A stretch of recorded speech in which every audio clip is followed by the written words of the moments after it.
Shalom teman-teman semua, selamat berjumpa di Kones Channel. Di channel ini Anda akan mendengarkan, bahkan menyaksikan di video-video yang kami akan sajikan, video-video yang terbaik yang akan mengubah hidup Anda dan juga paradigma Anda. Selamat menyaksikan. Seperti biasa kita harus kembali ke akar pola Ibrani yang benar untuk memahami akan apa yang kita akan dapatkan dari Ruah Yahweh Elohim mengenai pengajaran hari ini. Dan kita harus tahu bahwa pola akar Ibrani yang benar itu kaya raya, di luarnya adalah miskin. Jadi saya akan tetap memilih di dalam akar pola Ibrani yang benar. Dan di dalam akar pola Ibrani yang benar ada 22 huruf Ibrani yang harus kita kenal, yang mulai dari Alef sampai Taf, saudara bisa screenshot. Dan juga di dalamnya juga ada yang namanya piktograf, yaitu huruf-huruf Ibrani di dalam bentuk gambar. Ya, jadi setiap huruf itu mempunyai gambar, diwakili oleh gambar-gambar. Itu juga jumlahnya adalah 22, dari Alef sampai Taf. Ya. Dan kemudian Bapak Yahweh memberikan angka-angka kepastian di dalam berbicara juga dalam kehidupan kita. Jadi dengan menggunakan angka gematria yang ada di dalam 22 huruf Ibrani itu, kita mendapatkan kekayaan yang luar biasa dan kita mendapatkan kepastian yang dahsyat dari Bapak Yahweh mengenai pola-polanya. Ya, ini sangat ajaib, ini sangat dahsyat. Dan ini merupakan satu paket yang tidak bisa dipisahkan. Ya, sehingga Bapak Yahweh menggunakan huruf-huruf Ibrani, huruf-huruf piktograf, dan juga angka-angka kepastian daripada angka gematria untuk berbicara kepada saudara dan saya. Ya, supaya kita tetap ada di jalur daripada Bapak Yahweh dalam Yeshua HaMashiach yang mengarah kepada rapture. Ya. Dan jangan pula lupa mengenai prinsip nubuat, yaitu nubuat adalah pola. Prophecy is a pattern. Ya, ini sangat penting sekali untuk dipahami, sangat kritikal dan sangat penting sekali. Jadi kita harus melihatnya sehingga kita akan mendapatkan kekayaan yang lengkap yang telah disediakan oleh Bapak Yahweh di dalam kehidupan kita. Ingat juga, jangan lupa bahwa satuan pola waktu daripada Bapak Yahweh adalah angka 7, angka Zayin. Ya, ini adalah polanya. Ya, angka 7. Jadi jangan pernah keluar, dan disinilah kita akan mendapatkan kekayaan yang luar biasa. Nah, baik, kita masuk di dalam pengajaran ini, karena pengajaran ini berhubungan dengan kemah suci. Ya, berhubungan erat sekali dengan kemah suci. Karena itu saya berikan landasan kemah sucinya terlebih dahulu, bagannya, sehingga saudara paham. Ya, kemah suci ini didirikan oleh Moshe atas perintah daripada Bapak Yahweh di atas gunung. Saat Moshe berpuasa 40 hari 40 malam, tidak makan tidak minum selama 2 kali. Ya, jadi ini diberikan Bapak Yahweh pola ini, dan ini adalah pola yang dilihat oleh Moshe di Syamayim. Jadi ini adalah pola Syamayim, saudara. Ya, ini bukan pola manusiawi, bukan pola karangan Moshe, tidak, tetapi ditunjukkan oleh Bapak Yahweh untuk dituliskan dan dibangun dan dilakukan, dan ini menjadi berkat buat kita sekarang sampai nanti bumi ini berakhir. Ya, ini luar biasa sekali. Ada rahasia-rahasia, banyak rahasia yang tersembunyi. Dan hari ini kita sudah masuk di dalam session yang ke-11, saudara. Ya, luar biasa. Kita sudah masuk di dalam melampaui sudah 10 session, saudara. Ya, ini session yang ke-11. Dan kalau sudah lihat kemah suci ini di bagian luar, ya, ini disebut sebagai pelataran. Ya, setelah masuk ke pintu, ya, di situ ada pintu sebelah kiri, ya, itu satu-satunya pintu, ya, jadi pintunya satu untuk masuk ke dalam kemah suci ini. Satu-satunya pintu, tidak ada pintu yang lain. Tidak boleh juga untuk melompati pagar, itu namanya maling. Ya, jadi harus masuk melalui pintu, dan pintu itu adalah Yeshua. Masuk di dalam pintu itu, maka kita temukan yang namanya pelataran. Ya, pelataran. Kemudian ada satu daerah yang ditudungin. Nah, itu namanya kemah pertemuan. Itu disebut kemah pertemuan. Dan di dalam kemah pertemuan ada 2 ruangan. Yang paling depan, ya, setelah pelataran itu adalah ruang kudus, dan yang paling dalam adalah ruangan Maha Kudus. Ya, inilah yang disebut kemah pertemuan. Nah, kita akan lihat bagannya. Ya. Benda-bendanya. Jadi kita tahu ya, bagian luar adalah pelataran, dan di pelataran ada dua benda. Benda yang pertama adalah mezbah korban bakaran yang terbuat dari tembaga. Ini semua pengajaran ini sudah saya berikan mulai session yang pertama sampai session yang 10 ya. Dan terus saudara yang belum mendapatkan ini, tolong saudara bisa kembali untuk melihat pengajaran-pengajaran sebelumnya ya. Karena hari ini kita sudah terus advance, masuk ke dalam yang lebih dalam lagi. Jadi kalau saudara ketinggalan pengajaran ini, coba saudara jangan lompat-lompat, kembali ke pengajaran nomor 1, 2, 3, 4, sampai terus 11, dan seterusnya. Ini tidak lama lagi akan selesai. Ya, jadi saudara jangan lompat-lompat, harus urut. Jadi saudara akan mendapatkan pemahaman yang lengkap dan luar biasa. Ya, jangan seperti kodok ya, lompat-lompat sana. Nggak akan dapat apa-apa. Baik, jadi di dalam pelataran itu ada dua benda. Benda yang pertama adalah mezbah korban bakaran yang terbuat dari tembaga. Dan kemudian benda yang kedua adalah bejana pembasuhan, juga terbuat dari tembaga. Nah, kemudian setelah itu di dalam kemah pertemuan yang tadi ada di tudungin itu ya, itu di ruangan yang setelah pelataran, yaitu ruang kudus ya, ruang suci atau ruang kudus. Di sini ada tiga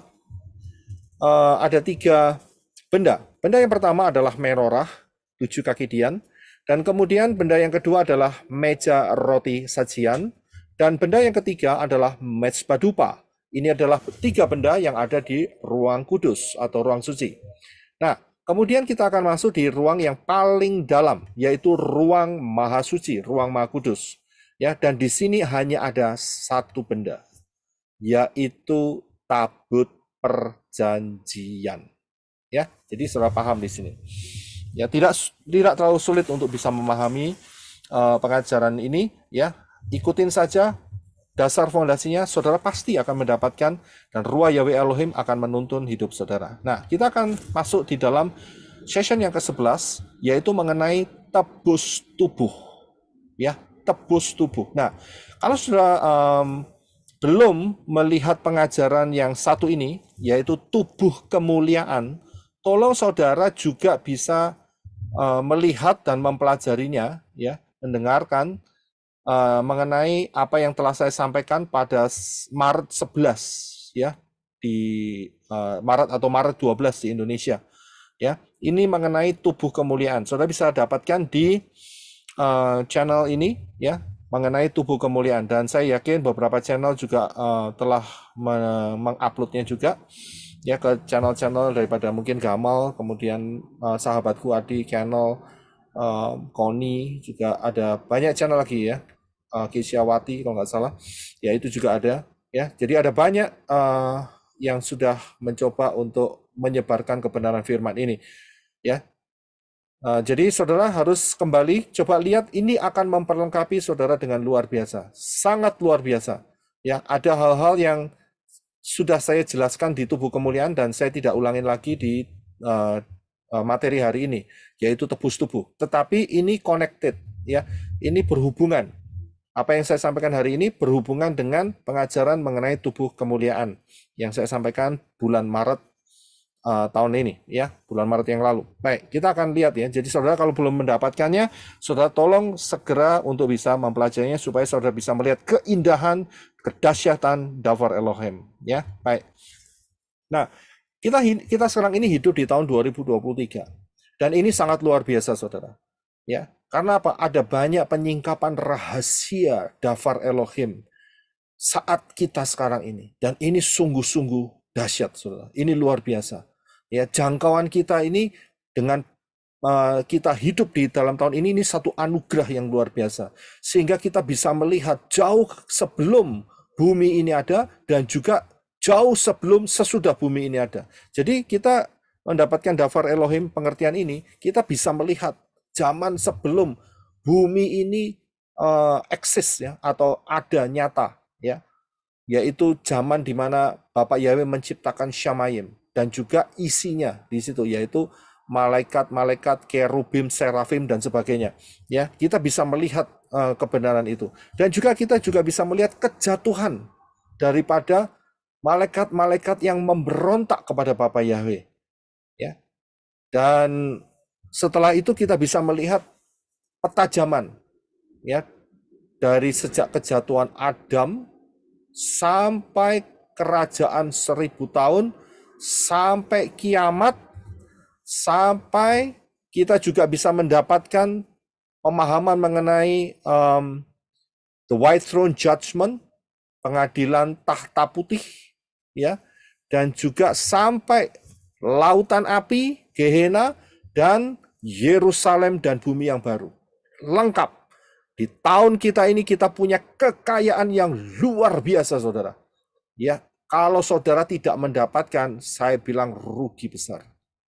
Karena itu saudara harus setia untuk bisa mendapatkan. Saudara harus belajar setia dan juga buka hati, taruh hati di posisi yang netral untuk bisa menerima dafar Elohim, kebenaran firman Elohim ini, ya, yang berdasarkan pola akar Ibrani yang benar, ya, dan tidak asal comot ayat, acak-acakan dan sebagainya, tetapi semuanya itu menjadi satu the big picture, yaitu satu gambaran yang luar biasa, rencana Bapak Yahweh dari kekal menuju kekal. Di tahun kita ini kita bisa mendapatkan itu semua. Karena itu jangan sampai saudara nggak mendapatkan, rugi besar, ya, rugi besar. Baik, kita akan teruskan. Jadi kita bisa melihat, ya, dari sejak zamannya sebelum bumi ini jatuh ke dalam dosa sampai nanti kerajaan 1000 tahun, bahkan setelahnya itu kita bisa mendapatkan semua, ya, di tahun-tahun kita ini sekarang. Ini luar biasa sekali. Baik, kita akan melihat 3 hal yang wajib dipahami untuk manusia. Saudara manusia kan? Saya juga manusia. Karena itu kita harus paham akan 3 hal ini. Saya berikan 3 hal saja untuk masalah mengenai tebus tubuh. Yang pertama adalah rencana besar Bapak Yahweh untuk manusia itu adalah tubuh kemuliaan. Ya, rencana besar Bapak Yahweh buat manusia, ya, adalah tubuh kemuliaan. Yang kedua, manusia TKO, bukan TKW, TKO, tahu ya TKO, ya, ya, knockout. Karena apa? Versus nakas, ya, manusia pertama jatuh dalam dosa. Kita harus paham soal itu, ya. Jadi kita harus tahu bahwa manusia ini kalahkan oleh Satan, yaitu saat Adam dan Hawa jatuh di dalam dosa. Ini yang kedua, kita harus paham. Yang ketiga, Bapak Yahweh menyediakan jalan keluar buat saudara dan saya untuk mendapatkan tubuh kemuliaan. 3 hal ini pegang baik-baik yang berhubungan dengan materi kita hari ini, yaitu tebus tubuh dan juga mengenai tubuh kemuliaan yang telah saya sampaikan, ya. Jadi 3 hal ini kita perhatikan baik-baik. Nah, kita akan lihat satu persatu. Yang pertama adalah rencana besar Bapak Yahweh untuk manusia itu adalah tubuh kemuliaan. Kita baca terlebih dahulu, yaitu di dalam Kejadian 2 ayat 25. Silakan Henok untuk bisa bantu kita membaca. Terima kasih. Mereka keduanya itu telanjang, manusia dan istrinya, namun mereka tidak merasa malu. Ya, terima kasih. Ingat, tadi saya katakan 3 hal yang wajib dipahami oleh manusia. Yang pertama adalah rencana besar Bapak Yahweh untuk manusia, yaitu saudara dan saya, adalah tubuh kemuliaan. Rencana ini bukan untuk malaikat. Malaikat tidak pernah tertulis diciptakan memiliki tubuh yang dari tanah. Tidak pernah. Jadi ini khusus buat manusia, yaitu tubuh kemuliaan. Tetapi ingat, manusia harus melalui proses. Ya, proses ini penting, saudara. Ya, siapa yang di sini bisa bikin kue? Saya yakin ibu-ibu, ya, bisa bikin kue, ya. Ada yang bisa, ada yang tidak. Tetapi ini adalah cara yang paling gampang, yaitu kalau bikin kue itu pasti ada bahan dasarnya. Ya, bahan dasarnya adalah tepung. ya kan? Kalau tepungnya tidak diolah, ya nggak mungkin makan tepung. Ya bisa dimakan, cuman ya saya nggak tahu ya, manusia makan tepung kira-kira jadinya kayak apa. Tetapi kalau tepung itu masuk di dalam pengolahan, maka dia akan menjadi sesuatu cake atau roti ya yang enak begitu, bisa dinikmati. Jadi dari tepung menjadi roti itu harus melalui proses. Bahan dasarnya ada, ya, planningnya ada, dan juga destiny-nya juga ada, hasil akhirnya juga ada.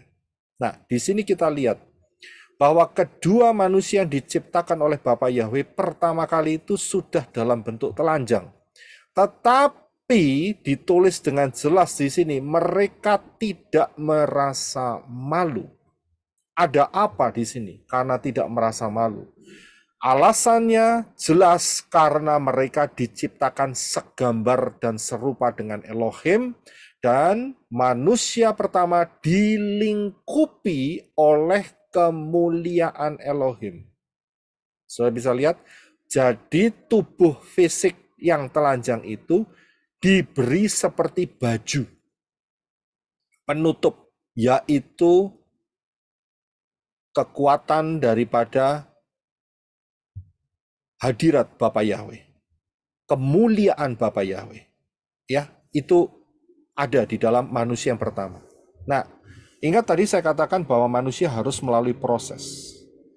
Saya buktikan, walaupun manusia sudah jatuh, tapi proses ini ternyata ditunjukkan kepada kita. Ingat bahwa kita sudah bisa melihat tahun 2023 ini dari sejak kejadian sebelum bumi ini dibentuk kembali sampai kiamat.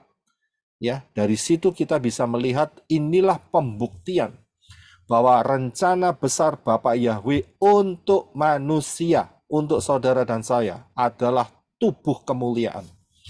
Ya, saudara perhatikan, walaupun manusia itu jatuh dalam dosa, saya langsung potong saja. Tetapi ingat, contohnya jelas, ada Enok, ada Henok, ya, yang di-rapture sama Bapa Yahweh.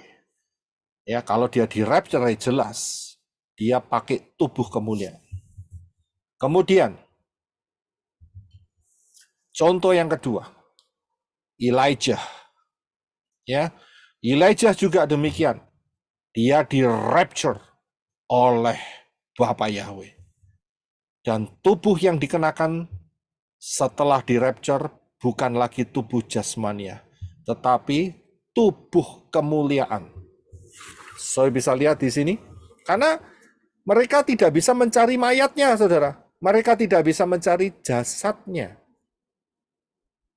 Mereka tidak bisa menemukan, lah karena sudah di-rapture. Kemudian, saudara lihat peristiwa di mana Yeshua membawa 3 muridnya, Kefa, Yakobus, dan Yohanes ke sebuah bukit. Dan disitulah Yeshua berubah wajahnya dengan penuh kemuliaan Elohim. Dan muncul 2 orang. Yang pertama adalah Elia, yang telah saya sebutkan tadi yang di rapture. Yang kedua adalah Moshe, Musa. Moshe ini mati, ya. Sempat mati, kemudian Bapa Yahweh yang menguburkan. Tetapi dengan adanya Moshe bertemu dengan Yeshua, kita bisa melihat Moshe dibangkitkan oleh Bapa Yahweh. Dengan menggunakan apa? Dengan menggunakan tubuh kemuliaan.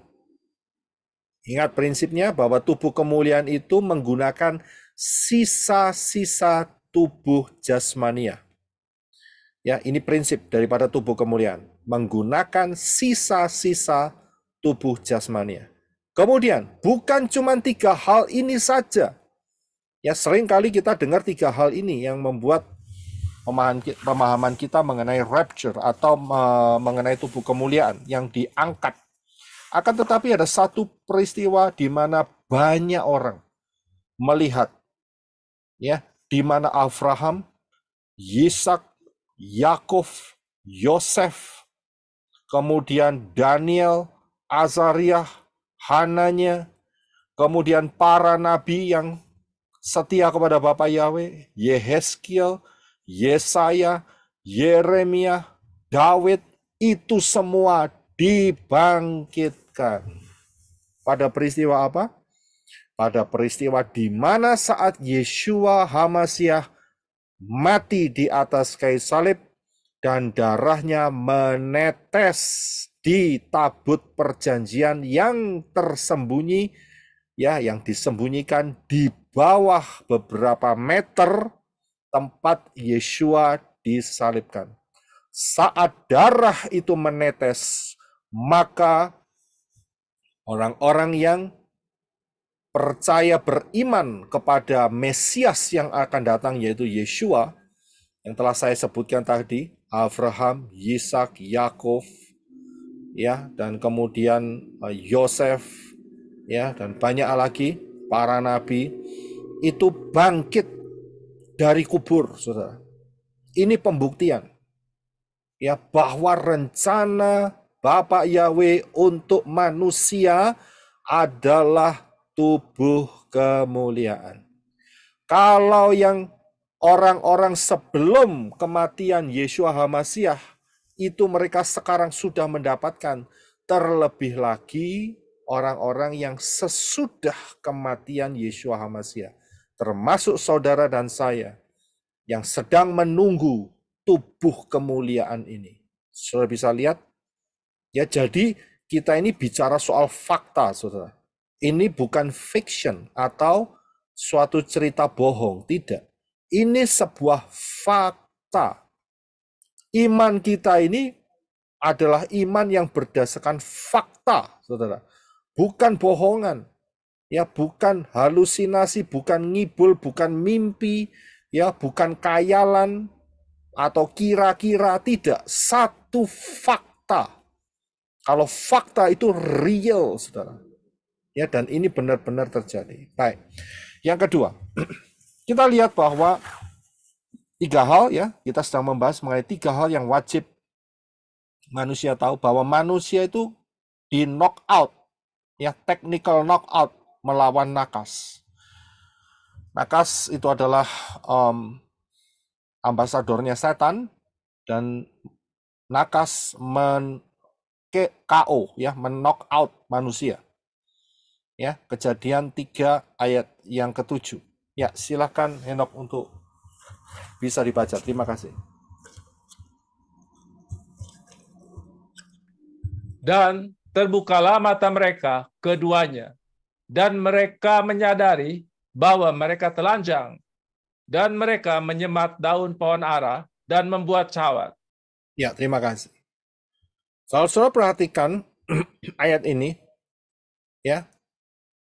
Dan terbukalah mata mereka, mereka menyadari keduanya bahwa mereka telanjang. Loh, sebelumnya kan sudah tertulis kan tadi, yang kita bahas di nomor 1 tadi. Mereka telanjang tapi mereka tidak malu.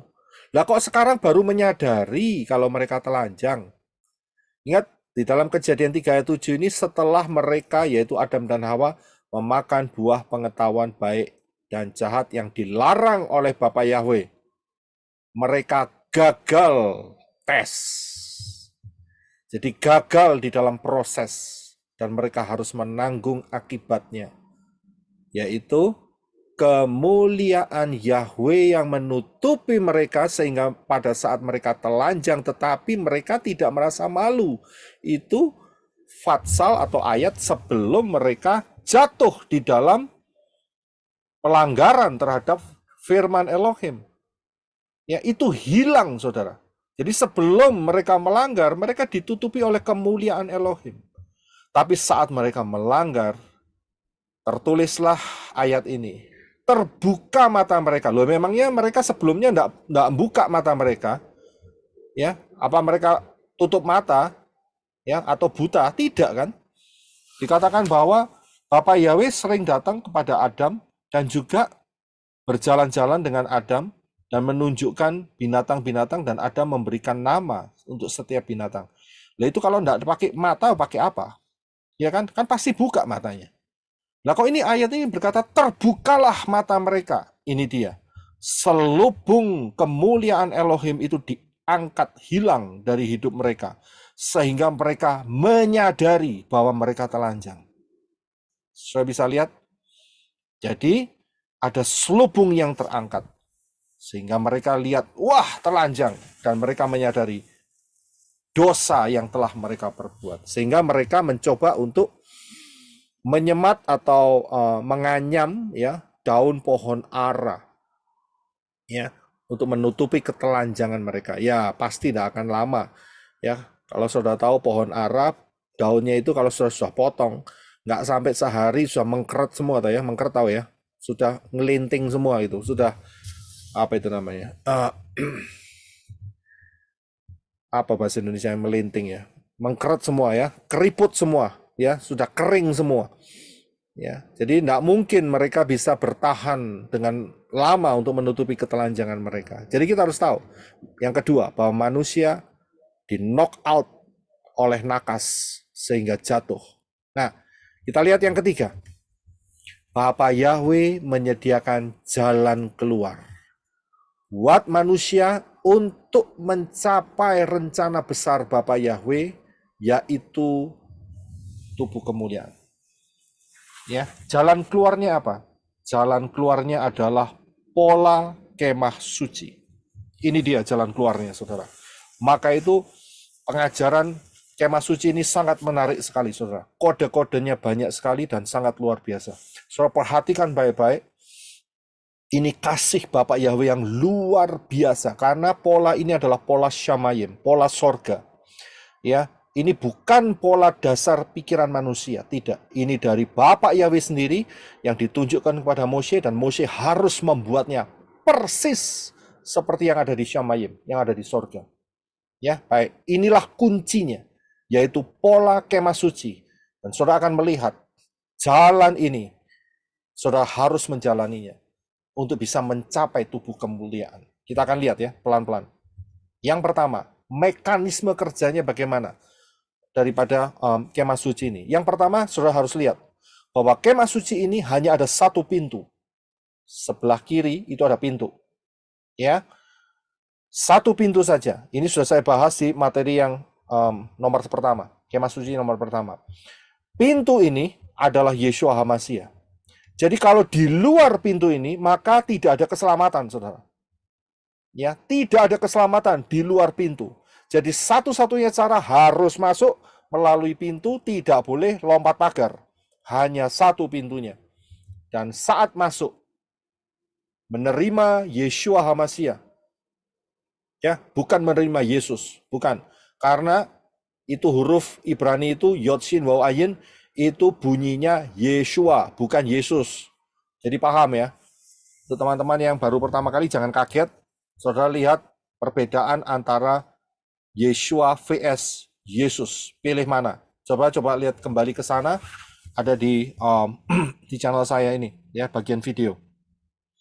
Ya, coba itu video singkat cuma 30 menit, saudara bisa mempelajari di sana. Jadi pintu itu adalah Yeshua, bukan Yesus. Ya, karena tulisannya adalah Yod Shin Waw Ayin, ya, yang dibaca Yeshua, bukan Yesus, bukan Jesus, bukan Yesus, bukan Yesus. Jadi paham ya.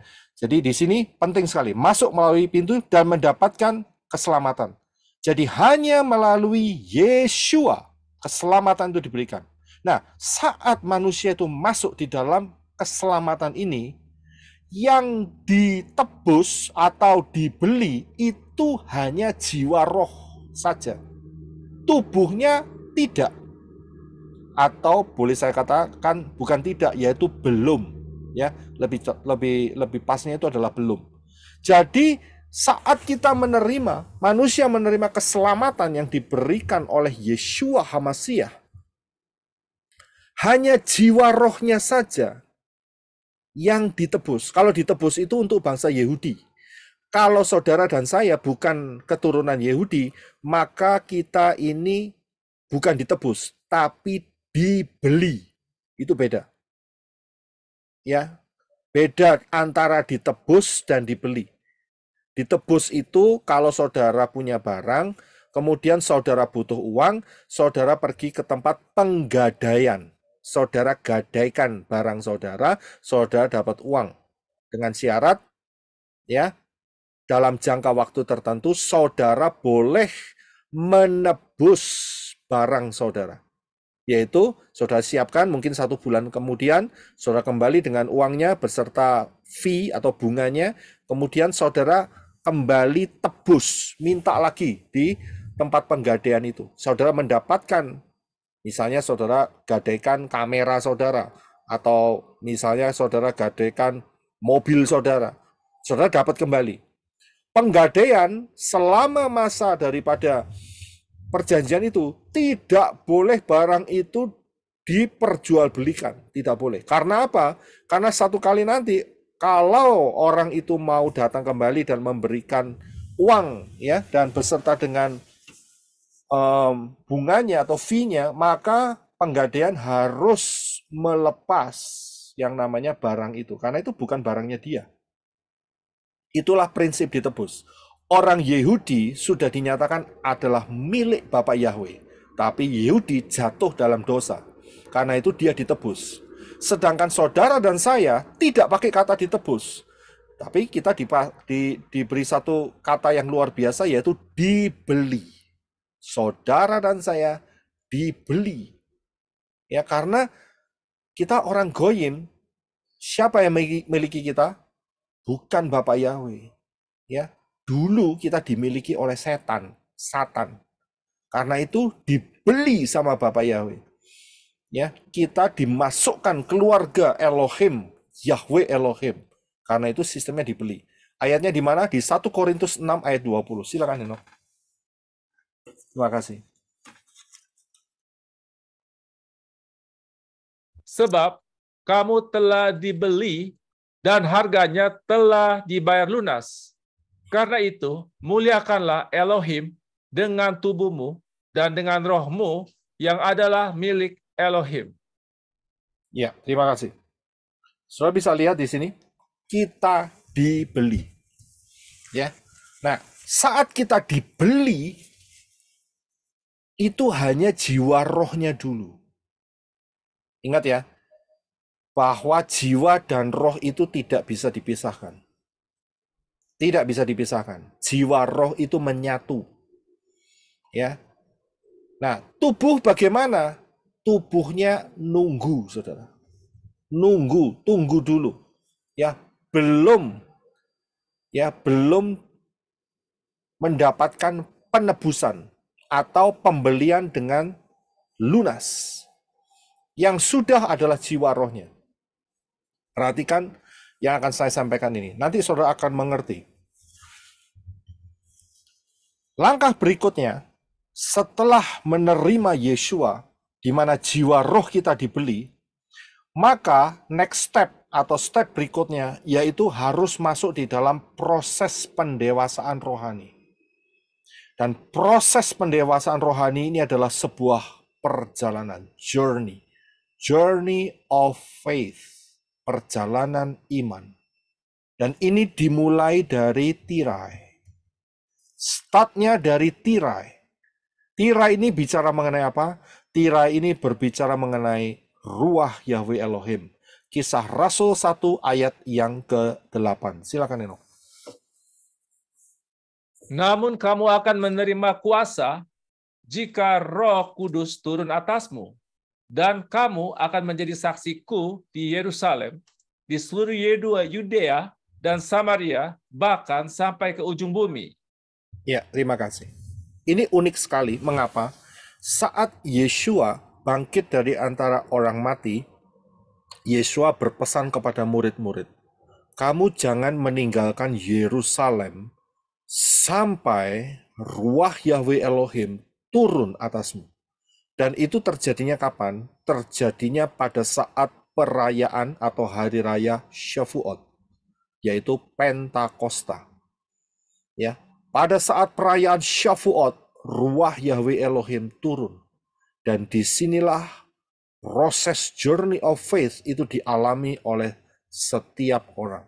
Karena apa? Karena tanpa ruah Yahweh Elohim, saudara dan saya bisa digiles sama setan.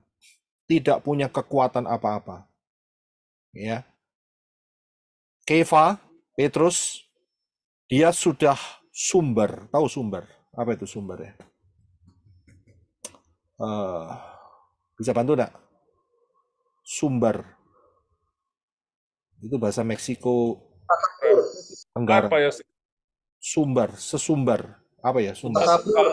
Berkoar-koar. Ya, kayak gitu, sumber, berkoar-koar begitu ya. Dia bilang gini, Yeshua bilang, nanti Yeshua akan mati. Dan itu Yeshua ungkapkan di saat perjamuan malam, saat Pesah.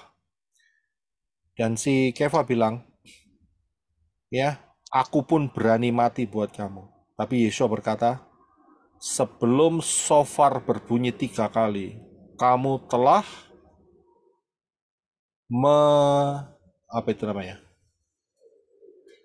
menyangkal aku. Sudah bisa lihat, ada Yeshua loh di situ, tapi Kefa belum penuh ruah Yahweh Elohim. Ya, walaupun dia punya keberanian, keberangasan, dan dia itu bawa senjata, saudara. Ya, dia bawa pedang itu 2, ya, di pinggangnya. Tapi apa yang terjadi? Tanpa ruah Yahweh Elohim, ujung-ujungnya juga jatuh, saudara. Ya, dengan anak kecil dikatakan, kamu kan pengikutnya Yeshua, gitu. Apa yang dia katakan si Kefa? Kefa berkata, oh no, saya enggak, saya tidak kenal dia. Dan dia lakukan 3 kali. Dan Kefa jatuh saat itu. Karena apa? Karena tidak ada ruah Yahweh Elohim. Tidak ada kuasa. Ya. Dalam bahasa Yunani-nya, kuasa di sini adalah dunamos. Suatu kekuatan seperti dynamit, saudara. Ya, dinamit, suatu kayak bom yang menghancurkan. Suatu kuasa yang membuat orang berani untuk tetap pegang teguh kepada dafar Elohim, firman Elohim. Ini kuasa dari ruah Yahweh Elohim. Nggak takut, ya, mau diapain aja, toh ya mati masuk Syamayim. Nggak takut, ya. Itu kuasa daripada ruah Yahweh Elohim. Sudah bisa lihat di sini. Tanpa itu nggak mungkin bisa. Karena itu setelah tirai, itulah yang namanya journey of faith with ruah Yahweh Elohim. Suatu perjalanan iman bergandengan penuh dan dipimpin oleh ruah Yahweh Elohim. Karena itu startnya di tirai. Nah, ada beberapa hal yang harus saya berikan supaya saudara betul-betul paham di dalam journey of faith ini. Yang pertama, yang boleh masuk ke ruang kudus adalah imam yang bertugas. Ya. Nah, di sini kita bisa melihat bahwa journey of faith ini akan menghasilkan kedewasaan rohani. Hanya imam yang boleh masuk. 1 Kefa 1 Petrus 2 ayat 9, silakan Henok untuk bisa dibaca buat kita. Terima kasih. Namun, kamulah bangsa yang terpilih, imamat yang rajani, bangsa yang kudus, umat yang dimiliki Elohim, supaya kamu memberitakan kehebatannya yang telah memanggil kamu dari kegelapan ke dalam terangnya yang ajaib. Ya, terima kasih. Sudah bisa lihat siapa bangsa yang terpilih setelah kematian dan kebangkitan Yeshua, tidak lain adalah saudara dan saya, ya, yang dipilih untuk masuk di dalam rencana keselamatan bahkan sampai rapture. Kita adalah imamat yang rajani, bangsa yang kudus, dan kita dimiliki oleh Elohim. Ya, hidupmu bukan kamu lagi, tapi hidup kita untuk Yeshua. Ya, jadi paham ya. Inilah yang membuat journey of faith kita ini kita jadi dewasa, tidak terus kanak-kanak. Ya, tidak terus kanak-kanak. Kanak-kanak tidak boleh melayani Elohim, tidak boleh. Hanya imam yang boleh masuk, dan itu usianya harus 20 tahun ke atas. ya, yang boleh. Jadi usia kedewasaan. Nggak boleh anak 10 tahun kemudian masang lampu menorah pelitanya. Ya, nggak boleh membakar dupa, tidak boleh. Hanya imam yang usianya sudah 20 tahun ke atas. Sudah dewasa. Ya, inilah tingkat kedewasaan. Yang pertama itu. Yang kedua, kalau sudah lihat ada tudung, ya, kemah pertemuan. Ini kan kemah kan? Tadi kan saya sudah ungkapkan di atas. Kemah ini ada tudungnya, ya, kemah pertemuan. Nah, kita akan lihat. Saya akan cepat saja untuk memberikan hal ini, ya. Soalnya ada banyak rahasia, tapi saya berikan secara cepat saja karena fokus kita ada di dalam tebus tubuh. Silakan dibaca Keluaran 26 ayat 3 dan 6. Silakan Henok. Terima kasih. Haruslah 5 lembar tenda menjadi rangkaian satu terhadap yang lain, dan 5 lembar tenda menjadi rangkaian satu terhadap yang lain. Haruslah engkau membuat 50 pengait emas, dan engkau harus menggabungkan tenda-tenda itu satu terhadap yang lain dengan pengait-pengait itu. Dan haruslah tabernakel itu menjadi satu. Iya, terima kasih. Saudara bisa lihat di ayat 3 dikatakan ada 5 lembar tenda dirangkai jadi satu. Kemudian ada 5 lembar lagi dirangkai jadi satu. Jadi sebetulnya tenda itu lapisannya ada 10, saudara. 10 lembar. Tapi caranya 5 jadi 1, 5 jadi 1. Dari sini kita bisa lihat ada angka 1 dan 5. Ya, dan kemudian setelah itu harus ada 50 pengait emas. 50. Nah, kita bisa lihat dari ini. 15 adalah 1 dan 5. Jadi 5 dirangkap jadi 1, 5 dirangkap jadi 1. Ya, itu berbicara tentang nama Yahweh. Jadi orang-orang yang masuk di dalam journey of faith dan mau didewasakan itu dinaungi oleh Yahweh Elohim. Sudah bisa lihat di sini. Bukan orang yang di pelataran, bukan orang yang kanak-kanak atau yang tidak masuk di dalam kemah suci. Tidak ada naungan khusus dari Bapa Yahweh. Saudara dan saya yang mau bertumbuh, terus bertumbuh ya, dengan baik dan benar. Ingat ya, ada yang bertumbuh salah berarti dia keluar. Yang mau bertumbuh baik dan benar, saudara dinaungi oleh Bapa Yahweh. Itu pasti. Arahnya pasti, saudara. Ya, lihat di situ ada 1 dan 5, 1 dan 5. Kalau rangkapannya, kalau apa itu namanya, tendanya 10 itu adalah yod. Yod itu, ya, yod 10. Ya, ada 10. 10 itu berarti tangan, di mana tangan Bapa Yahweh. Ya, tangan Bapa Yahweh yang akan menuntun kerohanian saudara, kerohanian saya, untuk terus ada di dalam jalur yang benar. Angka 15 itu adalah Yod dan Hei. Yod Hei, Yah. Kemudian, bukan cuma di situ saja. Dibuktikan bahwa harus ada 50 pengait emas. Ya, untuk menggabungkan tenda-tenda itu, pengaitnya harus 50. Nggak boleh 51, nggak boleh 49, harus pas 50. Nggak boleh lebih, nggak boleh kurang. Nah, 50 itu apa? 50 adalah angka Yobel. 50 adalah angka pembebasan. Yobel itu bercerita mengenai pembebasan. Dan 50 adalah angka Shavuot, Pentakosta. Inilah karya daripada Ruach Yahweh Elohim yang membebaskan saudara dan saya dari dosa. Di dalam perjalanan dengan Bapa Yahweh, kita harus mau terus penuh dengan Ruach Yahweh Elohim dan dipimpin oleh Ruach Yahweh Elohim.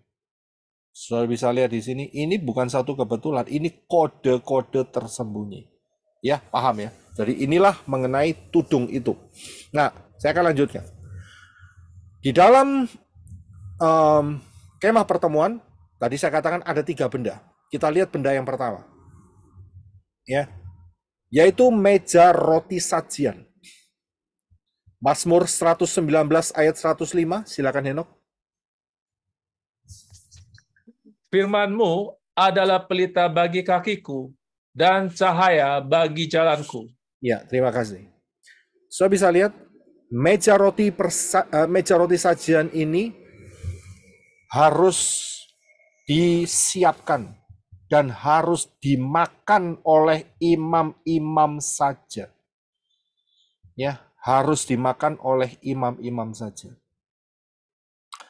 Tapi ada perkecualian. Kira-kira siapa yang pernah makan ini selain imam? Siapa yang pernah? Daud, Pak. Iya, betul. Daud pernah makan ini. Karena saat itu dia lari daripada Saul dan tidak ada makanan kecuali yang satu ini. Dan itu anugerah yang besar. Dan Daud mendapatkan makanan dari roti yang disajikan kepada Bapa Yahweh. Inilah bercerita mengenai firman yang harus kita makan, yang harus kita kenali, yang harus kita pahami, yang harus kita selidiki, yang harus kita taati. Kalau saudara lihat, ya, di dalam meja roti sajian ini, jumlahnya yang disusun itu adalah 6 dan 6. Ayatnya di mana? Ayatnya di dalam Imamat 24 ayat yang ke-6. Silakan Heno. Engkau harus mengaturnya menjadi 2 susun, 6 buah sesusun di atas meja dari emas murni itu di hadapan Yahweh. Ya, terima kasih. Saudara bisa lihat, jadi dibuat 2 susun, 6 dan 6. Kira-kira kalau saudara lihat angka 26 ini, 6 dan 6 ini, saudara, apa yang dalam benak saudara?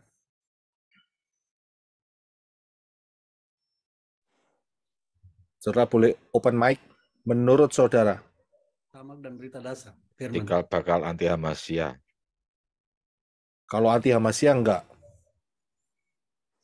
Jumlah perjanjian lama baru 66 kitab. Jumlah kitab. Tanak plus Brit Kadasa. Jumlahnya adalah 66. Sudah bisa lihat? Kelihatannya unik, tapi ini realita. Ya, Tanak dan Brit Kadasa, jumlah total kitabnya, ya, Tanak itu memang ada dibagi-bagi, ya. Kalau jumlah totalnya adalah 66. Ini unik, tapi saya sampaikan saja nggak apa-apa sebagai pengetahuan dasar, ya. Nggak ada salahnya karena ini juga tidak melawan firman. Kemudian ada satu kitab di dalam kitab suci kita yang jumlah fatsalnya 66. Kitab apa itu? Mazmur. Yesaya. Iya, Mazmur kebanyakan. Mazmur itu 100-an lebih. Yang betul adalah Yesaya. Luar biasanya, Yesaya itu bagian yang terakhir itu bercerita mengenai zaman akhir. Saya suka sekali kitab Yesaya. Ya, itu profesi-profesinya itu akurat sekali, luar biasa. Dan fatsalnya 66, Saudara. Apakah ini satu kebetulan? Saya juga tidak tahu, tetapi yang jelas saya hanya memberikan suatu kenyataan yang ada di tengah-tengah kita. Di dalam kitab Yesaya diceritakan mengenai kelahiran Yeshua. Di dalam kitab Yesaya juga ada yang namanya rapture, ada yang namanya masa anti Hamasyah, ada yang namanya kerajaan 1000 tahun, sampai ada yang namanya Gehenna. Itu ada semua di situ. Unik, itulah dia keindahan daripada Dafar Elohim, firman Bapa Yahweh yang diberikan dalam hidup kita. Ya, jadi kita harus makan firman, kita harus belajar, kita harus menyelidikin. Dan kalau menyelidikin jangan lompat-lompat, Saudara. Hari ini ya lempar koin. Oh ya, bukanya di mana kira-kira? Ya, oh bukanya di dalam Daniel, buka Daniel. Besok lagi lempar koin lagi. Buka di mana ini? Buka di dalam Hosea. Besoknya lagi, lah kapan majunya kalau gitu pengertiannya? Kalau terus lompat-lompat seperti itu, tidak bisa.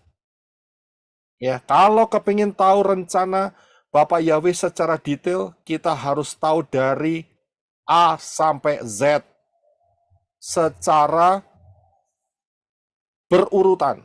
Nggak bisa lompat-lompat. Ya, harus urut. Kita harus tahu polanya. Kita harus ngerti ceritanya. Kalau enggak gitu dijegal setan. Ya. Kita harus paham karena itu kan kita lagi mulai mengenai apa itu namanya? Perjalanan ya. Pembahasan daftar Elohim yang minggu lalu kita pelajari. Ya, kita akan mulai start. Dan kita akan lihat secara terperinci, secara berurutan. Kita harus belajar. Nggak ada yang namanya nggak dapat informasi tahu-tahu paham. Ya, kita harus mendapatkannya sendiri. Kita harus makan daftar Elohim ini sendiri. Kita harus kenal. Ya, karena apa? Di dalam kitab Ibrani dikatakan bahwa aku datang dalam gulungan kitab. Yeshua itu datang dalam gulungan kitab. Yeshua bicara melalui apa yang saudara baca setiap saat dan saudara pelajari mengenai daftar Elohim ini. Ya, kalau ada orang yang tidak mau belajar, berarti orang itu tidak mau makan. Kalau tidak mau makan, berarti dia kelaparan. Kalau sudah kelaparan, dia sakit, akhirnya dia lemah dan mati di tengah jalan. Imannya kandas. Hati-hati. Ya, hati-hati. Jangan sampai iman kandas gara-gara kesalahan sendiri, yaitu tidak memahami akan firman Elohim. Dari Kejadian sampai Wahyu. Ini pentingnya. Ya, membangun rumah harus ada fondasi. Lah kenapa kita mau bangun rumah rohani kita tidak mau bangun fondasi yang benar? Itu kesalahan dari orang-orang pengajar Yunani. Lompat-lompat. Ya, pencolotan. Saudara tahu pencolotan ya? Jerman Timur, pencolotan. Oke. Kita lanjutkan. Yang keempat, mezbah dupa. Ya, kita lagi berbicara soal journey of faith. Ini adalah elemen-elemen yang harus kita lalui semua, harus ada dalam hidup kita. Ya, mengenai pendewasaan rohani. Yang keempat adalah mezbah dupa. Ya, silakan Henok. Ayatnya ada di Yohanes 4, 21, 23, dan 24. Silakan. Yesua berkata kepadanya, "Hai wanita, percayalah kepadaku, bahwa waktunya akan datang saat kamu menyembah kepada Bapa bukan di gunung ini, bukan pula di Yerusalem.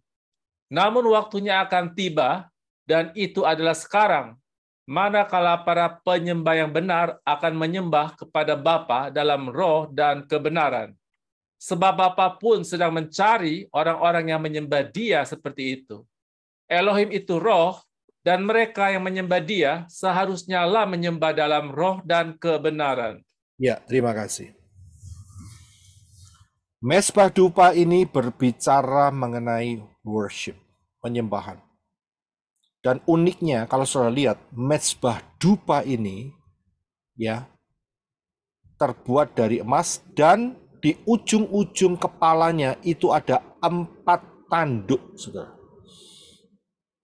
Ada tanduk. Dan di tanduk-tanduk inilah darah domba itu dioleskan juga di sana. Ya. Tanduk itu berbicara mengenai kekuatan. Orang yang menyembah Bapa Yahweh, dia punya kekuatan. Dan setan ngiprit tidak berani dekat-dekat. Saya bisa lihat, nggak usah jauh-jauh. Saya beberapa tahun yang lalu, saat mengenai nama Bapa Yahweh ini belum tersebar, saya yakin saudara mungkin pernah melihat yang namanya uji nyali. Dan di situ ada dipanggil 2 orang. Sebetulnya dipanggil cuma 1, seorang perempuan muda. Tapi perempuan muda ini ketakutan. Uji nyali, saudara, saya nggak tahu di Indonesia masih ada atau tidak. Tapi saat itu apa yang dia minta, yaitu dia minta ditemani. Nah, ternyata perempuan ini adalah seorang yang percaya kepada Yeshua. Tapi ingat ya, ini saat itu pengenalan akan nama Yeshua belum. Jadi patokan tertinggi ada di sana. Tapi tidak apa-apa, ya, karena memang movement daripada nama Yahweh dan Yeshua belum nyampe. Ya memang itu yang paling tinggi. Ya, Bapak Yahweh masih menghargai di situ. Nah, orang yang menemani dia itu dari Muslim. Apa yang terjadi? Sudah dikasih tahu syarat-syaratnya dan ditaruh di satu tempat yang aura setannya itu kencang sekali. Ya, dan apa yang terjadi? Lampu dimatikan dan hanya sebuah lilin yang dipegang oleh perempuan ini dan laki-laki itu. Tidak lama kemudian setannya datang, saudara. Tapi si perempuan ini dia menyanyikan, darahmu Yeshua sucikan daku. Ya, apa yang terjadi? Yang kerasuan itu adalah yang Islam. Ya, kerasuan sampai berapa lama waktunya? Yang perempuan tenang-tenang saja. Ingat, dari peristiwa ini, ingat ya, saya tidak ngomong mengizinkan bahwa kalau gitu pakai nama Yunani. Tidak, saya tidak mengendorse, tidak menyetujui dalam hal itu. Tapi ingat, saat itu yang paling tinggi pengertiannya adalah Yunani. Tapi Bapak Yahweh menggunakan itu untuk menyatakan kemuliaannya. Terlebih lagi buat kita sekarang yang telah menerima, telah mengenal nama yang benar, yaitu Yeshua. Kuasanya luar biasa. Kuasanya dahsyat sekali, saudara. Saudara bisa lihat, setan tidak berani dekat, saudara. Tidak berani menjamah. Setan bisa melihat darah Yeshua. Ini penting sekali. Ya, sehingga ada kuasa yang besar di dalam worship, di dalam penyembahan. Ya, ini ajaib sekali. Dan inilah yang direpresentasikan di dalam kemah pertemuan, yaitu mezbah dupa. Yang selanjutnya, menorah. Matius 5 ayat 14. Ini adalah bagian dari Journey of Faith. Silakan, Heno. Kamu adalah terang dunia. Sebuah kota yang terletak di atas gunung tidaklah mungkin disembunyikan. Ya, terima kasih. Yeshua adalah menorah, yaitu terang bagi dunia. Tetapi Yeshua mengatakan, kalau kamu di dalam aku, maka kamu juga adalah terang dunia. Sudah bisa lihat? Kita merefleksikan terangnya daripada Yeshua. Kita membawa terangnya Yeshua. Ini adalah bicara mengenai ministry, pelayanan. Ini adalah journey of faith yang wajib untuk setiap anak-anak Bapak Yahweh jalani. Sudah bisa lihat? Jadi, hidup jadi terang. Sehingga orang-orang yang masih di dalam pengertian, kegelapan pengertian, bisa terang. Kita menyampaikan saja urusan soal terima tidak terima, ya kembali ke pribadi masing-masing. Tapi ingat, setiap langkah keputusan itu ada risikonya. Kalau salah langkah, risikonya maut. Ada jalan yang dikira lurus, tapi ujungnya maut, saudara. Jadi kita harus hati-hati. Orang yang salah pilih, jangan bangga. Ya, jangan bangga kalau sudah dikasih tahu nama Yahweh tetap mempertahankan diri kekeh kepada nama Yunani. Hati-hati, hati-hati. Ya, berat hukumannya. Sangat-sangat berat. Karena apa? Itu merupakan roh pemberontakan. Udah dikasih tahu, nggak mau tahu. Kan itu namanya ndablek. Ya, tahu ndablek ya? Ya. Ndablek itu bahasa Papua Nugini. Ndablek ya. Ndablek. Tegar tengkuk. Ya. Keras kepala, tidak mau dikasih tahu. Padahal udah dikasih tahu nama yang betul itu adalah yang dari Ibrani, Yod Shin Waw Ayin, Yeshua. Tapi mereka ndablek, masih aja ngomong Yesus, Yesus dan sebagainya. Oke, hati-hati. Ya kita tidak bisa apa-apa. Mereka akan tanggung risikonya sendiri. Ya, malaikat akan catat itu di dalam kitab-kitab yang akan nanti dibuka di dalam the White Throne Judgment, pengadilan tata putih. Ya, jadi kita adalah terang dunia, kita hanya kasih terang, ya, untuk menjelaskan dan tidak membakar, ya, tidak memaksa. Yang selanjutnya, yang keenam, Journey of Faith, yaitu suasana yang serba emas. Kalau sudah tahu di dalam kemah pertemuan itu tidak ada tembaga, saudara. Yang ada itu emas, dan itu langsung berhubungan dengan ruangan Maha Kudus yang paling belakang. Itu emas semua.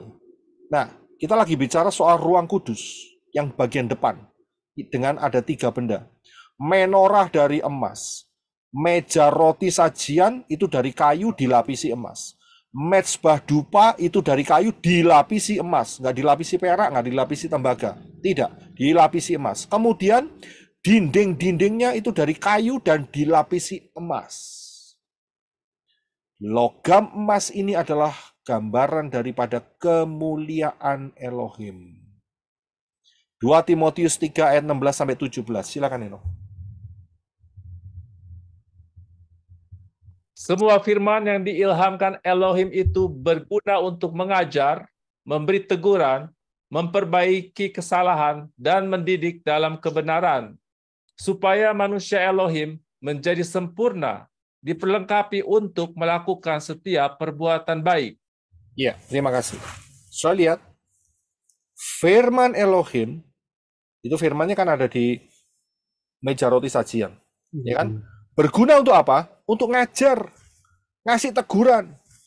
Kalau diajar, ndablek, ya, masih tegar tengkuk, dikasih teguran, ya. Dan untuk apa? Untuk memperbaiki kesalahan. Wah, ini salah nih jalan saya nih. Kita harus benar nih. Wah, ini nggak boleh nih makan kerang nih. Ya, kita harus perbaiki. Itu suatu kesalahan. Ya, karena itu bukan makanan. Ya. Dan mendidik di dalam kebenaran. Jadi ya, dafar Elohim, firman Elohim ini mengajar, memberi teguran, memperbaiki kesalahan, dan mendidik dalam kebenaran. Kalau tidak mau, berarti itu menolak firman Elohim, nggak mau diajar, ya, nggak mau ditegur, nggak mau diperbaiki, nggak mau dididik. Itu namanya kurang ajar. Ya, kalau kurang ajar ya keluar saja, ya, sudah keluar secara journey of faith, dia didiskualifikasi, dia keluar, nggak mau diajar, nggak mau ditegur, nggak mau diperbaiki, nggak mau dididik, seenaknya sendiri, itu namanya liar. Kalau liar seperti siapa? Seperti binatang, ya, yang boleh ada di dalam ruang kudus bukan binatang, tetapi imam. Ya, jadi sifat-sifat binatang itu keluar semua, lebih baik di luar. Ya, tidak mungkin bisa bertahan. Ayat 17 dikatakan, supaya manusia Elohim. Ini unik, saudara. Ada manusia Elohim. Ya.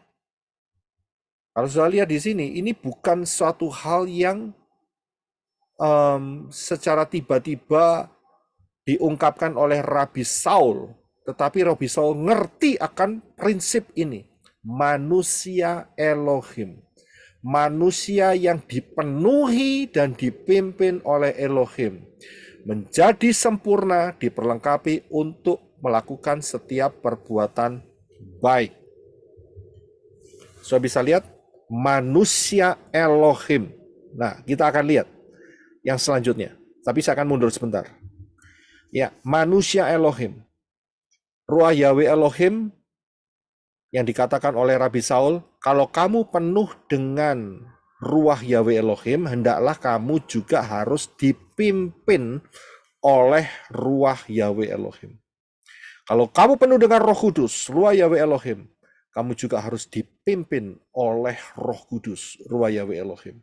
Saudara bisa lihat, dan orang-orang yang penuh dan dipimpin ini adalah manusia Elohim. Jadi saudara paham di sini, karena apa? Karena ada darah Yeshua. Sehingga ruah Yahweh Elohim tinggal di dalam kita. Yeshua mengatakan, aku tidak meninggalkan kamu sebagai yatim piatu. Akan tetapi, aku akan minta kepada Bapa untuk mengirimkan rohnya supaya dia tinggal di dalam kamu. Tinggal. Ya, bukan di luar kita, tidak. Tapi ruah Yahweh Elohim itu tinggal, stay di dalam hidup kita. Karena itu kita harus mau dipimpin. Nah, setelah kita masuk secara jiwa roh, yaitu manusia Elohim, maka next step, langkah selanjutnya adalah tabir. Saya lihat ya, kita sudah bicara soal keselamatan, ya, kita sudah bicara soal pendewasaan, dan yang mekanisme yang berikutnya adalah, ya, tolong di mute dulu ya. Ya, terima kasih. Yang berikutnya adalah tabir. Nah, kita lihat tabir ini dengan cermat. Ya, kita lihat. Nah, tabir ini itu adalah penyekat yang ada di dalam kemah pertemuan antara ruang kudus dan ruang maha kudus. Ruang kudus itu yang ada 3 benda, menorah, meja roti sajian, dan mezbah dupa. Ya, dan ruang maha kudus hanya 1 benda yang sebelah kanan, yaitu the Ark of Covenant, tabut perjanjian. Tabir ini memisahkan antara 2 ruang ini, ruang kudus dan ruang maha kudus. Dan kita akan lihat mekanisme kerjanya. Di dalam Matius 27 ayat 50, ya, Yeshua berseru dengan suara nyaring dan menyerahkan nyawanya. Ya, kita lihat di dalam sebuah realitanya, saat Yeshua berseru dengan suara nyaring untuk menyerahkan nyawanya, yaitu Yeshua mati di atas kayu salib, apa yang terjadi? Tertulis bahwa Matius 27:51. Silakan Henok untuk baca. Terima kasih. Dan lihatlah, tabir di tempat suci terbelah menjadi 2 dari atas sampai ke bawah. Ya, terima kasih. Saudara bisa lihat, tabir ini terbelah. Terbelahnya bukan dari bawah ke atas, tapi dari atas ke bawah. Itu tandanya adalah karya Elohim, karya Bapa Yahweh, yang menyobek tabir ini dari atas itu dari Elohim, ke bawah, kepada manusia. Jadi disobek. Sehingga 2 ruangan ini menjadi 1, saudara. Sebelumnya kan ada 2 ruang kudus dan ruang maha kudus, karena ada tabir. Tapi saat Yeshua mati, ya, itu terbelah, terkoyak dari atas sampai bawah. Ini makna yang sangat luar biasa, ini kode yang sangat luar biasa. Mengapa? Begitu tabir ini terbelah, darah Yeshua menetes di tabut perjanjian yang tersembunyi di bawah, di mana Yeshua disalibkan. Yang terjadi adalah ayat 52 dari Matius 27 ayat 52. Silakan Henok. Dan kuburan-kuburan terbuka, dan banyak orang kudus yang telah meninggal bangkit. Iya, makasih. Saudara bisa lihat, saat darah itu menetes di tabut perjanjian, ditutup pendamaian, maka kuburan-kuburan terbuka dan orang-orang kudus yang telah meninggal itu bangkit. Siapa mereka? Daud, kemudian Yosua, kemudian Abraham, Yisak, Yakov, Yesaya, Yehezkiel, Yeremia, Hosea, ya, Daniel, Hananya, Misael, Azaria, bangkit, saudara. Ya, tetapi apa yang terjadi? Mereka sebelum Yeshua keluar dari kubur, mereka tetap ada dalam gua-gua itu, menunggu selesainya 3 hari. Dan saat 3 hari, maka keluarlah mereka, yaitu di dalam ayat yang ke-57 dari Matius pasal 53, yaitu Matius pasal 27. Silakan Henok. Dan sesudah kebangkitan Yesua, mereka pun keluar dari kubur, lalu masuk ke kota kudus, Yerusalem, dan menampakkan diri kepada banyak orang. Ya, terima kasih. Saudara bisa lihat, jadi saat Yesua bangkit keluar dari kubur, pada hari apa? Pada hari apa? Sabat, Pak. Syabat, terima kasih. Jadi harus paham ya, bukan minggu ya. Syabat. Yesua bangkit Syabat. Ya. Sesudah Yesua bangkit, mereka pun keluar dari kubur. Jelas ayatnya. Dan mereka masuk ke Yerusalem dan menampakkan diri kepada banyak orang. Saya bisa lihat, mereka menampakkan, hei kamu lihat, aku Abraham, aku Yisak, aku Daud. Mereka tercengang luar biasa. Ingat, mereka bangkit dengan tubuh apa? Tubuh kemuliaan. Padahal Abraham saat itu tinggal tulang-tulangnya saja sebelumnya. Apalagi yang sebelum Abraham, Shem misalnya. Wah, itu lebih lama lagi. Ya. Daud, Yosef, itu sudah tulang-tulang semua. Tapi dengan sisa-sisa daripada tubuh jasmania itu dibangkitkan oleh Yesua. Dan mereka inilah yang disebut sebagai tebus tubuh. Tabir ini yang terkoyak pada masa Yesua HaMasyiah mati di atas kayu salib. Inilah yang disebut sebagai tebus tubuh. Ya, kalau sebelumnya mereka percaya kepada Yesua yang akan datang, anak domba, Mesias yang disediakan oleh Bapa Yahweh. Saat itu mereka harus mati terlebih dahulu. Tapi saat Yesua mati di kayu salib, tabir terbelah dan mereka dibangkitkan. Tubuhnya ditebus. Saudara bisa melihat, bisa mengerti mengenai tebus tubuh ini. Dan konsep yang sama buat kita sekarang, inilah yang disebut sebagai rapture. Rapture adalah tebus tubuh. Kita lagi menunggu. Ingat saat kita diselamatkan, pada masa keselamatan, setelah pintu sebelah kiri, keselamatan, ya, yang dibeli, yang ditebus, itu adalah jiwa roh kita. Tubuh kita belum. Tetapi kita menuju kedewasaan dan saat rapture, tubuh kita ditebus. Kita mendapatkan tubuh kemuliaan. Ya, 1 Tesalonika 4 ayat 16 sampai 18. Silakan Eno. Sebab dengan suatu seruan, dengan suara penghulu malaikat dan dengan sangkakala Elohim, dia akan turun dari Syamaim. Dan orang-orang yang mati dalam HaMasyiah, mereka akan pertama-tama bangkit. Kemudian kita yang hidup, yang masih tinggal, akan diangkat bersama-sama dengan mereka dalam awan-awan ke dalam pertemuan Tuhan di angkasa. Dan demikianlah kita akan senantiasa berada bersama Tuhan. Karena itu nasihatilah seorang terhadap yang lain dengan perkataan-perkataan ini. Ya, terima kasih. Sudah bisa lihat, Rabi Saul menutup dengan satu kalimat. Kasih tahu satu sama yang lain mengenai tebus tubuh, mengenai tubuh kemuliaan. Kasih tahu perkataan-perkataan ini. Yaitu nanti, tidak lama lagi, mereka yang telah meninggal, mereka akan dibangkitkan. Ya, dan kemudian mereka menggunakan tubuh kemuliaan. Kemudian kita yang masih hidup, maka kita akan diubah dalam sekejap mata. Dan kita mengenakan tubuh kemuliaan. Sama-sama kita akan menyongsong Yesua, Raja kita, di angkasa. Kita akan masuk di dalam pesta kawin anak domba.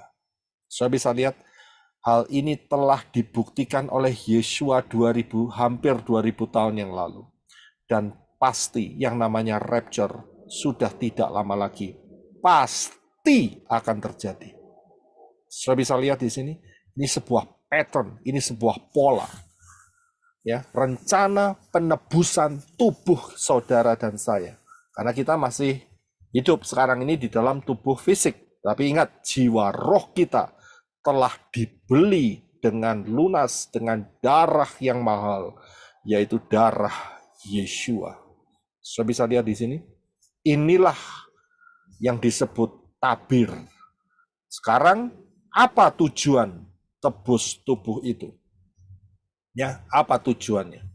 Kok tubuh ini harus tebus? Kalau menurut saudara, saudara kepingin jawab, kira-kira tujuannya apa? Tebus tubuh itu. Ada mau kasih jawaban? Supaya suci lagi, Pak. Supaya bisa bersatu dengan Bapak Yahweh. Supaya suci lagi. Nah, kita kurang suci sekarang. Masih berdosa.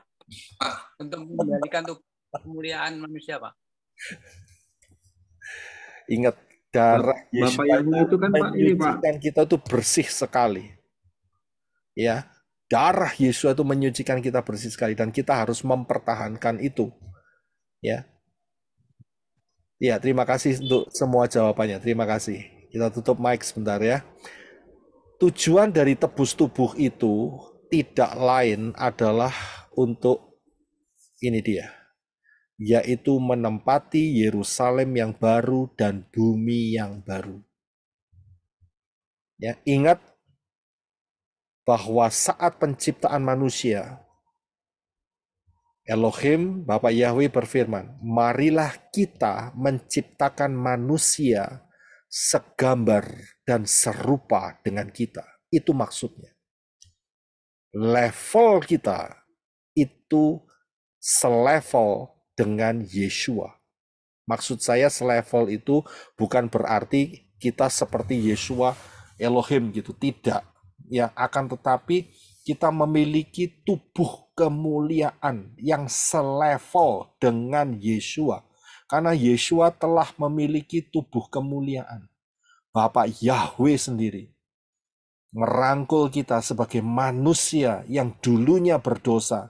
Kita dirangkul menjadi keluarga, menjadi family. Ya. Tubuh kita itu identik dengan tubuhnya Yeshua. Itu luar biasa. Malaikat tidak dapat kesempatan seperti ini. Inilah kedahsyatan rencana Bapak Yahweh. Menempati Yerusalem dan bumi yang baru. Saya sudah ungkapkan ini di dalam pengajaran kode rahasia angka 12. Saudara coba yang belum dapat, saudara cari di channel-channel kita ini sekarang ya untuk mempelajari. Nah, saya akan masuk sedikit lagi. Pertanyaannya, bagaimana nasib manusia ya, manusia-manusia yang menolak keselamatan yang disediakan Bapak Yahweh dalam Yeshua? Itu kan tadi buat mereka yang menerima. Bagaimana yang menolak? Saya berikan 3 ayat. Ya. Yang pertama ada di dalam Yesaya 66 ayat 24. Silakan ya. Dan mereka akan pergi keluar dan melihat mayat orang-orang yang telah memberontak melawan aku, karena ulat-ulat mereka tidak akan mati, dan apinya tidak akan padam, dan mereka akan menjadi suatu kebencian atau kengerian bagi semua yang hidup. Iya, terima kasih. Sudah bisa lihat di Yesaya 66, ini pasal 66, yang terakhir, mengenai Gehenna. Kalau cuma ngelihat mayat bangkai, lah buat apa? Nggak ada maknanya, ya sudah jadi bangkai. Ya, tapi ingat ayat ini tidak bisa berdiri sendiri. Ya, karena apa? Kita akan lihat selanjutnya, nanti saudara akan jelas sekali, yaitu di dalam Wahyu 20 ayat 13. Silakan, Eno. Dan laut menyerahkan orang-orang mati dari dalamnya. Juga maut dan alam maut menyerahkan orang-orang mati dari dalamnya, dan mereka masing-masing dihakimi sesuai dengan perbuatan mereka. Iya, terima kasih. Sudah bisa lihat di dalam Wahyu 20:13. Setelah bumi ini dihancurkan oleh api, bumi ini tidak ada lagi. Akan tetapi kalimat ini tertulis. Ya. Laut menyerahkan orang-orang mati. Ingat, laut ini bukan lautan sekarang, tidak. yang dimaksud laut ini adalah dunia orang mati. Ya. Juga maut dan alam maut menyerahkan orang-orang mati. Ya. Jadi laut itu mewakili jumlah orang yang banyak. Ingat, saat itu adalah penghakiman terakhir, yaitu perang Gog dan Magog. Itulah yang dimaksud sebagai laut. Kemudian alam maut dan maut, yaitu alam penyiksaan, di mana orang kaya itu tersiksa. Saya sudah jelaskan ini di dalam pengajaran penjara roh-roh. Sudah coba lihat di sana ya, penjara roh-roh. Mereka menyerahkan orang mati ke dalamnya. Dan mereka masing-masing dihakimi sesuai dengan perbuatan mereka. Pertanyaannya, lah orang sudah mati dihakimi. Saya bisa lihat, apa nggak salah sih ayat ini? Orang mati loh kok dihakimi. Dihakimi sesuai dengan perbuatan. Ingat, ayat ini tidak bisa berdiri sendiri. Ya, jadi kita akan lihat ayat yang ketiga, yaitu di dalam Daniel 12 ayat 2. Silakan Eno. Banyak di antara orang-orang itu yang tidur di dalam debu tanah akan bangun. Sebagian untuk mendapat hidup yang kekal, sebagian untuk mendapat kehinaan dan kengerian kekal. Ya, terima kasih. Inilah jawabannya. Daniel 12 ayat 2. Banyak di antara orang-orang itu yang tidur dalam debu tanah. Ya, akan bangun. Dikatakan sebagian, berarti semuanya akan bangun, tetapi sebagian akan mendapat hidup yang kekal. Di mana? Di dalam Yerusalem yang baru atau di bumi yang baru. Ayat ini tidak berhenti sampai di sini, tetapi dilanjutkan. Sebagian akan bangun untuk apa? Mendapat kehinaan dan kengerian kekal. Jadi, kalau kita lihat dari 3 ayat ini, orang-orang yang mendapat kehinaan atau kengerian yang kekal itu adalah orang-orang yang mati di hadapan Bapa Yahweh. Bapa Yahweh untuk orang-orang yang percaya kepada Yesua tidak pernah menggunakan kata mati, tetapi kata tidur. Ya, tetapi untuk orang-orang yang terhilang, Bapa Yahweh menggunakan kata mati karena tidak punya hubungan. Dan orang-orang ini disebut sebagai bangkai. Mengerikan sekali, saudara.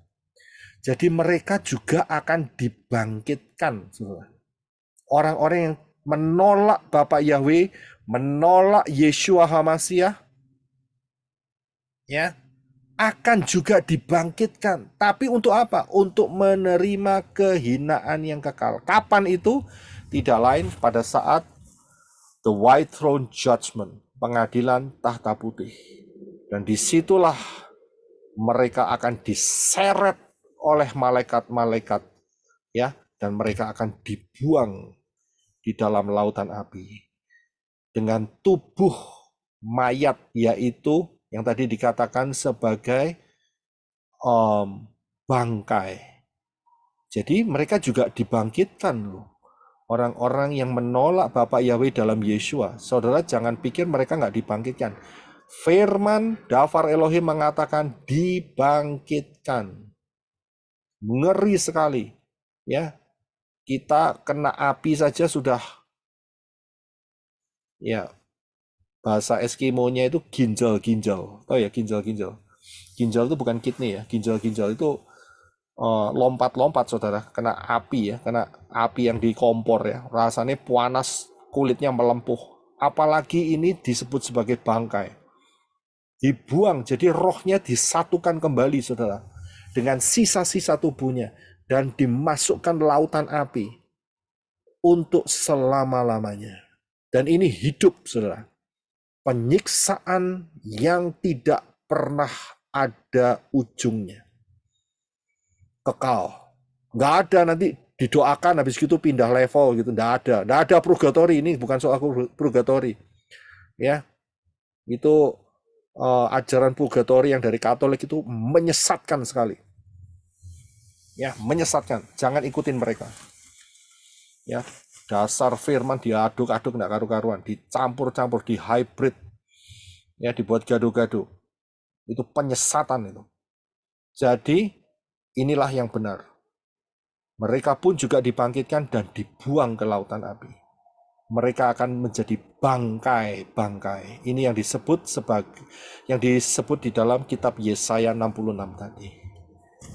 Hari ini kita bisa melihat semuanya dengan jelas. Ini satu anugerah yang luar biasa. Dari saat kekal sebelum penciptaan bumi ini sampai kekal, sampai kerajaan 1000 tahun, bahkan sampai kiamat, sampai pengadilan tahta putih, sampai lautan api, sampai Yerusalem dan bumi yang baru, kita bisa melihat dengan jelas semuanya. Hari-hari ini, inilah pembukaan yang luar biasa. Ya, nah saya akan berikan sedikit rangkumannya. Ingat, manusia pertama diciptakan dan kemuliaan Elohim melingkupi, sehingga mereka telanjang tapi tidak malu. Akan tetapi apa yang terjadi? Mereka harus melalui satu proses ketaatan, tapi mereka gagal. Sehingga mereka harus jatuh di dalam dosa. Dan kemuliaan Elohim hilang. Mereka tetap telanjang dan mereka mulai malu. Ya, karena apa? Karena kemuliaan Elohim hilang. Nah, disinilah mereka harus mendapatkan pilihan. Ya, menentukan pilihan maksud saya. Ya, karena manusia harus memilih percaya Yeshua atau tidak. Ingat ya, Yeshua yang menyelamatkan, bukan Yesus. Yeshua.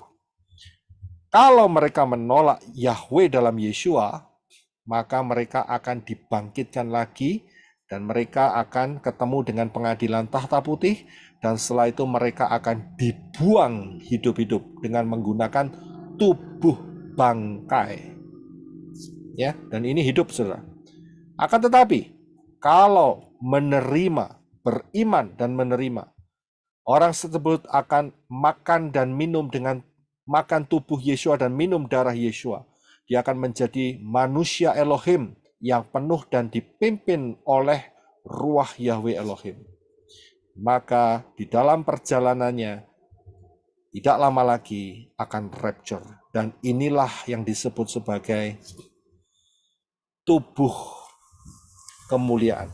Tebus tubuh. Ya, jadi tubuhnya ditebus. Ya, dengan destiny, yaitu tubuh kemuliaan. Tebus tubuh adalah tubuh kemuliaan. Ya, jadi saudara paham mengenai materi ini. Mau pilih mana? Mau pilih dunia atau rapture? Ya, ini terserah saudara. Di tangan saudara ada pilihan. Ingat, setiap pilihan ada konsekuensi.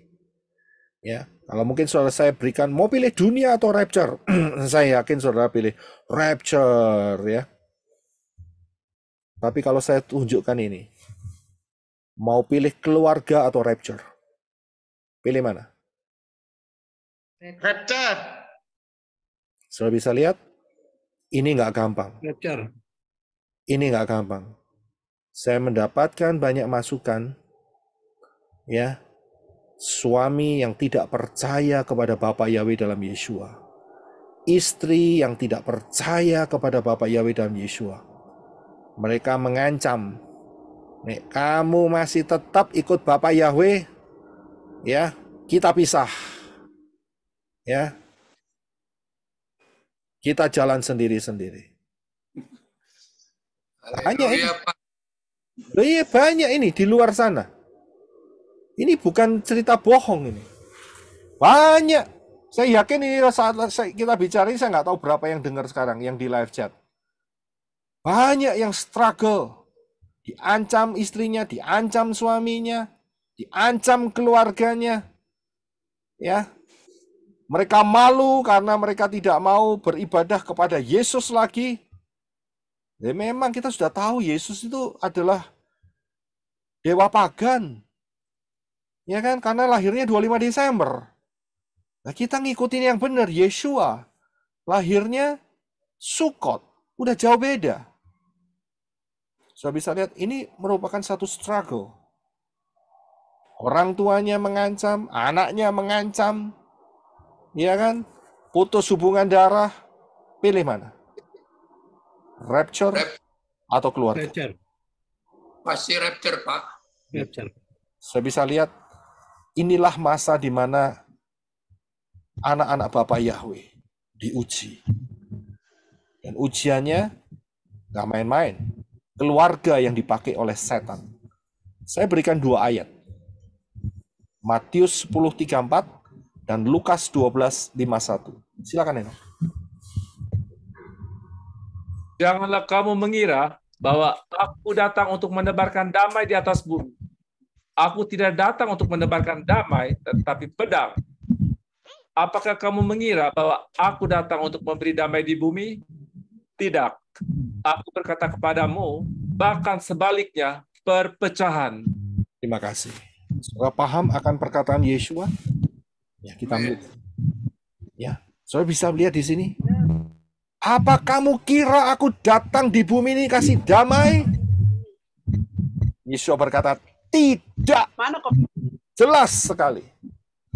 Yeshua datang bukan untuk membawa damai. Setengah sendok kopinya udah. Ya. Sendok kecil. Ya. Pakai sendok besar. Oke, mute dulu ya. Terima kasih. Haleluya. Saya bisa lihat di sini perkataan Yeshua. Apakah aku datang membawa damai? Sebentar lagi ada lagu, ya. Mesias datang membawa damai. Tapi dirayainnya 25 Desember. Mesias palsu. Mesias yang benar, Yeshua Mesias benar. Dia tidak bawa damai. Dia bawa pedang dan dia bawa perpecahan. Saudara harus paham akan hal ini. Saudara bisa lihat, siapakah ibuku, siapakah saudara-saudaraku, itu perkataan Yeshua. Dia tunjuk kepada perempuan-perempuan dan laki-laki yang mau mendengarkan dan taat akan Dafar Elohim. Inilah ibuku, inilah saudaraku laki-laki, dan inilah saudariku perempuan. Saudara bisa lihat di sana. Kalau saudara mau rapture, saudara harus lulus dalam hal ini. Saya akan tutup dengan hal ini. Apa yang saudara lihat akhir-akhir ini bukan satu hal yang remeh. Minggu barusan, Rusia bertemu dengan delegasi Iran dan Hamas. Ngomongnya mereka akan mencoba mencari keluar untuk membebaskan tawanan. Iya kan? Saya bilang itu omong kosong. Tapi inilah persekutuan yang telah dinubuatkan oleh Bapa Yahweh melalui Yehezkiel 38 dan 39. Peperangan kali ini kita harus lihat dengan cermat, hati-hati, saudara. Soal lihat ya, kalau di dunia sekarang ini sudah terbagi menjadi 2. Yang satu pro-Israel, yang satu pro-Palestina. Di negara manapun ini terjadi. Ya, di Eropa, di Amerika, di Asia, di mana-mana. Ya, 2 bendera. Mau pro-Israel atau mau pro-Palestina. Ini penggenapan sedang ada di depan mata kita. Saya sudah sampaikan ini di dalam perang Gog, perang zaman akhir. Dan minggu lalu, dalam 3-4 minggu lalu, ya, kalau yang ini Rusia sudah mengadakan tes. Rusia sudah mengadakan tes peluncuran rudal cepat jarak jauh, ICBM. Intercontinental, ya, ballistic missile, ya, satu rudal antar benua sudah dites dari laut, darat, dan udara, ya, dan mereka sudah mempersiapkan kepala-kepala nuklir mereka. Amerika juga minggu ini mereka mengadakan uji coba nuklir di daerah Nevada, ya, di bawah tanah. Dan sudah puluhan tahun Amerika tidak mengadakan ini, tapi dilakukan lagi. Ini suatu tanda-tanda ke depannya ini akan terjadi suatu hal yang besar. Dan inilah yang ada di zaman kita. Kita harus waspada karena apa? Ini adalah salah satu tanda penggenapan untuk rapture semakin dekat. Mau pilih mana? Dunia atau rapture? Mau pilih mana? Keluarga atau rapture? Saya sudah sampaikan hal ini di dalam Perang Dunia Zaman Akhir. Sudah bisa lihat pengajaran di channel ini. Kita akan lanjutkan kemudian hari untuk masalah kemah suci ini. Bapak yang berkati. Dan kita harus ingat bahwa hari ini kita sudah mendekati 6.000 tahun sejak kejatuhan Adam dan Hawa. Ya, hampir 6.000 tahun. Dan pola ini luar biasa sekali. Di mana dengan pola Shemitah kita sudah menghitungnya, kita sudah masuk di 3,5 tahun yang pertama, ya, tahun yang kedua, saudara, ya, dan tidak lama lagi berdasarkan pola ini rapture akan terjadi. Pelajari di High Alert 2026, jangan remehkan pengajaran ini. Dan juga Yesua mengatakan kalau waktunya tidak dipersingkat maka manusia tidak akan ada yang selamat, dinuklir semua. Tapi karena orang-orang pilihan, waktunya akan diperpendek. Siapa orang-orang pilihan? Saudara dan saya. Yang tetap setia kepada Bapa Yahweh dalam Yeshua HaMashiach. Ya, bukan setia kepada Yehova di dalam Yahshua. Itu ngawur, keliru. Jadi harus jelas. Di dalam Bapa Yahweh, Beshem Yeshua. Ya, bukan Yahshua. Karena orang-orang pilihan akan waktunya dipersingkat. Kapan dipersingkat? Saudara bisa lihat dalam pengajaran rahasia 1290 hari dan 1335 hari. Berdasarkan pola ini, maka rapture diperkirakan akan terjadi akhir daripada 2025 atau awal Januari 2026. Berjaga-jaga. Tujuan ini untuk berjaga-jaga, ya, untuk supaya saudara mempersiapkan hidup saudara. Berjaga-jaga. Karena itu barang siapa yang belum masuk di dalam pintu yang benar, yaitu Yeshua, Yod Shin Waw Ayin, bukan Yesus, ya, maka segeralah masuk karena keselamatan datang dari bangsa Yehudi melalui Yeshua. Dan siapa berseru dalam nama Yahweh akan diselamatkan. Masuk dalam baptisan pembaharuan, jangan keras hati, ya. Bahasa Indianya itu cengkal, tahu ya, cengkal, ndablek cengkal, ya, tegar tengkuk, ya, tidak mau mentaati. Nah, jadi saudara masuk dalam baptisan pembaharuan harus dilepaskan dari sesembahan yang bukan dari Israel. Belajar pola Ibrani yang benar, lepaskan, singkirkan, ya, dan jangan ikutin perayaan-perayaan pagan, 25 Desember, ya, telur Paskah, jangan ikutin semua. Kita harus kembali ke pola 7 hari raya, jangan ikutin pola-pola pagan yang di luar itu juga yang merupakan pagan, Cungkok Sinian, ya, dan sebagainya. Ya, saudara harus kokoh kalau mau rapture, kalau saudara ingin masuk dalam tebus tubuh kemuliaan, bukan tubuh bangkai. Ini syarat mutlak. Ya, ingat Bapak Yahweh nggak butuh Syamayim, Bapak Yahweh nggak butuh sorga. Ingat baik-baik. Ya, sebelum tidur, saudara mikir, Bapak Yahweh nggak butuh sorga. Yang butuh Syamayim atau sorga adalah kita sendiri. Karena itu kita harus masuk di dalam rencana Bapak Yahweh. Ya, itu yang benar harus demikian. Siapa yang membutuhkan informasi baptisan pembaharuan, saudara bisa screenshot di screen saudara sekarang, ya, segera hubungin, minta dibaptis pembaharuan, dan juga dilepaskan dari sesembahan yang bukan dari Israel. Ya, saudara bisa, yang di Indonesia, yang bisa hubungi dengan cepat, segera, jangan berlambat-lambat. Terima kasih teman-teman semua yang sudah menyaksikan video ini. Sukses besar untuk kita semua. Bapa Yahweh memberkati. Haleluya. Amin.